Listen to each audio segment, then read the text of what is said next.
Oh, and welcome to Comms 311 Native American Rhetoric. I am Ty Kimbrell. I will be your virtual instructor this semester.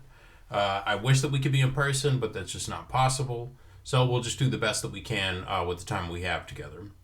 First off, I want to say I'm flattered that you guys have decided to take my course. All of you, some of you I know, all of you are welcome, and I'm very thrilled and excited to talk about something that I think is important, which is rhetoric, right?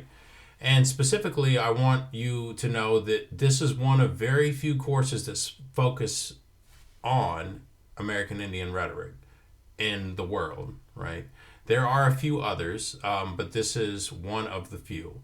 So we're looking at something that not a lot of other people are looking at, and that's really exciting, right? The field of rhetoric is very old. It goes back all the way to Aristotle. But looking at discourse from American Indians, both past and present, is something that hasn't been done in communication studies. And part of the reason why I wanted to offer this course is to benefit you guys and your ability to understand rhetorical messages, right, and what they mean and the weight that they carry, but also to look at some of our ancestors and our relatives and the things that they've said, against colonization, against settler colonialism, and really just trying to navigate the times that they were in, right? So, with that being said, this video I'm going to keep short, and I'll try to keep all of my videos relatively short. I want to begin by saying that this course really is probably going to count as an elective for you. It is housed in communication studies, which I'm a professor of. Although most of you I've noticed are in American Indian studies, I think probably what it'll amount to is an elective for you. You can speak with your advisor about that. And if you just need an elective, that's fine as well too. It is a junior, senior level course, right? Now, the next thing is textbooks, right? If you have not received your textbooks, you need to make sure that you've done your textbook user agreement form, right? That is something that you can do virtually or electronically with the library. And if you don't do that, you won't receive any textbooks. So, what I want you to do is if you haven't done that, do that as soon as possible. For right now, I'm sort of just publishing out a few things that I think are important to the course to get us started.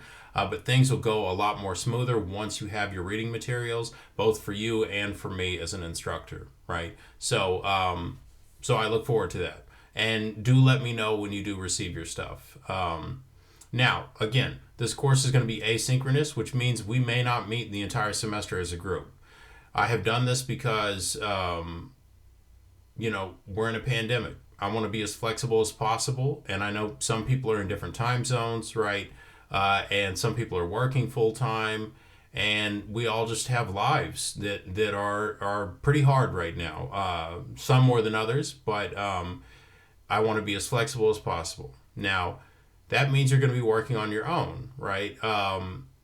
With the deadlines in mind. Now, if you've looked at the syllabus, you can see that really we have one big essay that you're going to do throughout the semester. I'm trying to go with my slogan, which is that less is more, right? Well, it's not my slogan. Somebody else said it a long time ago, but I've adopted it, right? I want you to be able to achieve the learning objectives of this course, but not slam you with so much work and so much reading that you feel the need to give up or hate the process itself, right?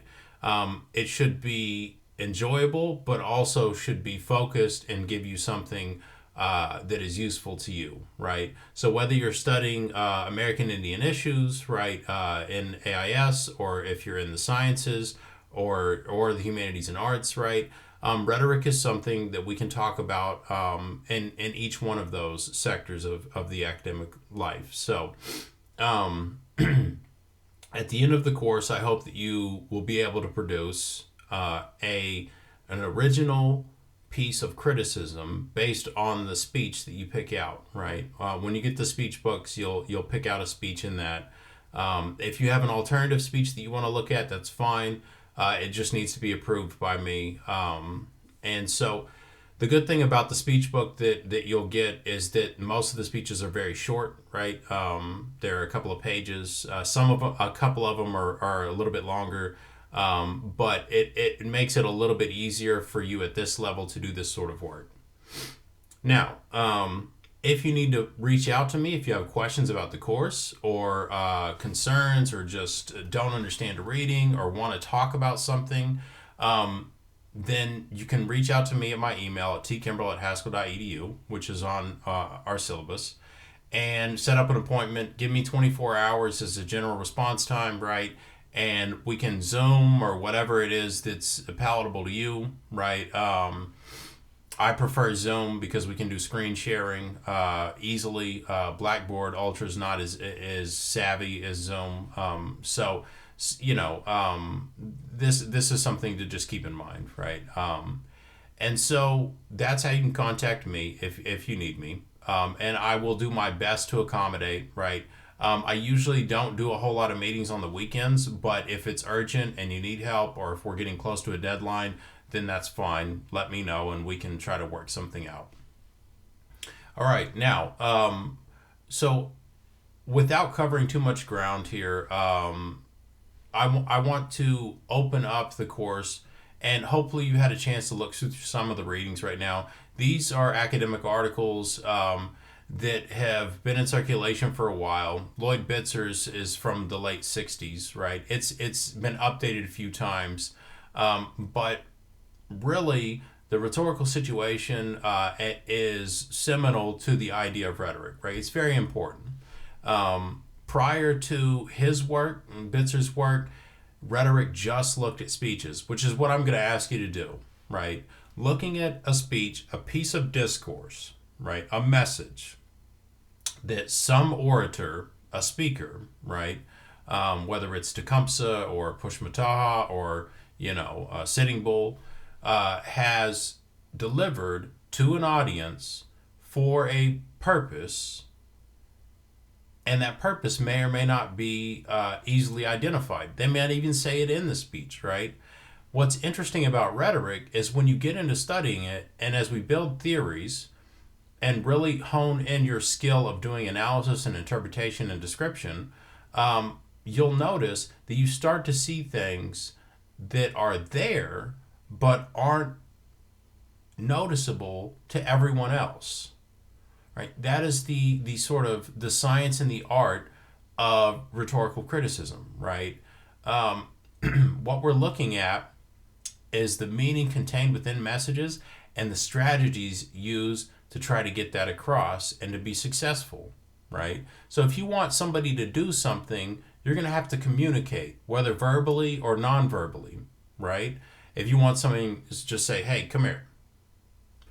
That is asking for an action, right? That is a piece of rhetoric. And we could look at that and we could analyze factors in that, right? Or I could say, I want you to go out and I want you to vote out, the senator in your area, right, in your state. Well, that takes more, right? And there's going to be more to that message than just say, hey, go do that, right? I'm going to have to give reasons, justifications, statistics, things like that. There are a lot of ways to do it. Now, rhetoric, if you want to think of it, you can say there's two sides to the same coin, right? We always are bombarded by it, and we use it at the same time. We can't not, because when we communicate, it seeps into that. So, while on one side of the coin, you deploy rhetoric, you use it in your everyday to get people to do things, to feel a certain way, maybe to get out of trouble, maybe to make friends with someone, right? I'm sure you've all seen the book, How to Win Friends and Influence People, right? Well, some people say, well, that's kind of what rhetoric does. Yeah, but it does a lot of other things than that, right? It's not about just winning friends and influencing people, but it can be about challenging the status quo and all those other things, right? There are a lot of ways that we can approach the subject. You'll see this as we continue on throughout the semester. So that one side of the coin is you deploying that rhetoric, right? The other side of the coin are all the attempts to persuade us to do things or to think a certain way.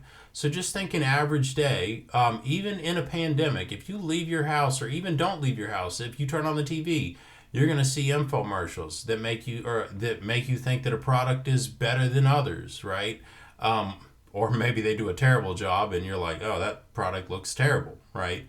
That means they failed in their attempt, but they're still using rhetoric, right? They're attempting. It's an attempt to influence, right? So if I am a rhetor, what you want to do is be successful, right, in your mission. What we'll be doing is sort of working backwards and trying to say, okay, these rhetors, these speakers, these American Indian speakers were trying to accomplish X. How did they go about doing that, right? What strategies did they use? Did they try to make people feel prideful or shameful or sad, right? Did they use reasoning as a proof and make people really think through things? Did they use history as an example, right? There are a lot of ways to go about this, right? And it is deeply rooted in the field of communication studies. So, with that being said, I'm going to go ahead and stop there for today because I don't want to throw too much at you. But I wanted to give you an introduction into the concept of rhetoric, right? And I will continue to sort of build on this in the next few weeks as we look at theories, right? And try to do some close textual analysis. And if you have questions or comments or concerns, right, please do not hesitate to reach out to me. What I don't want you to do is to read some of this stuff and say, oh my gosh, these big words, I don't understand it. I'm going to give up, right?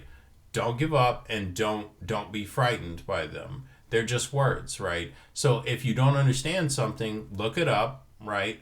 And if you still don't understand it, then feel free to ask me, right? I went to Haskell and I sat, in a similar position. Obviously, we were in person as you are in right now.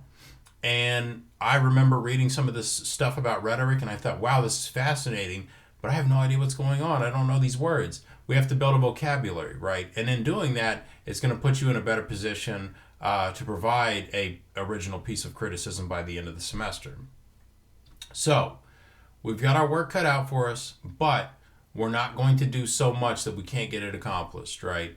My job is to facilitate learning. It's not to be that tyrant that, makes you hate your life because I think this is the only course that you're taking this semester, right? I know you guys have other things on your plate. I'm going to be sensitive to that, but I am going to hold you accountable on the course, right? So, with that having said, have a great weekend. Check your email regularly, right? So, I'll be sending things out right now since we don't have textbooks, or at least at this point we don't. Hopefully by next week everyone will. And in addition to that, I'll be sending out at least a video a week, right? Some of them will look like this. Some of them will be PowerPoints because I might need some visual aids. Either way, there will be some variance. It's not just going to be just my face talking to you each week for a few minutes. And if there's a reading that you want to discuss more or something like that, we can do that one-on-one, or you could even suggest, hey, can you spend some more time in your video this week talking about this? I'm really interested in this, but I don't understand it, or whatever, or I do understand it and I want you to focus on it more. That's fine too. So feedback from you guys is important. It's crucial, right? And so, feel free, right? And if something's not working, then don't hesitate to tell me that either, because since we're not in the classroom, I don't have that ability to get that information from you guys and see, and that feedback and react to whether or not you're understanding or getting this, right? So you might have to reach out to me more than you would in a normal semester. And keep in mind too that it is a pandemic, right? Things are tough. And so our deadlines, right? If you need an extension on those, communicate that to me early. Let me know what's going on and we can work things out, right? All right. Have a great weekend and I'll see you all next week and I'm looking forward to it.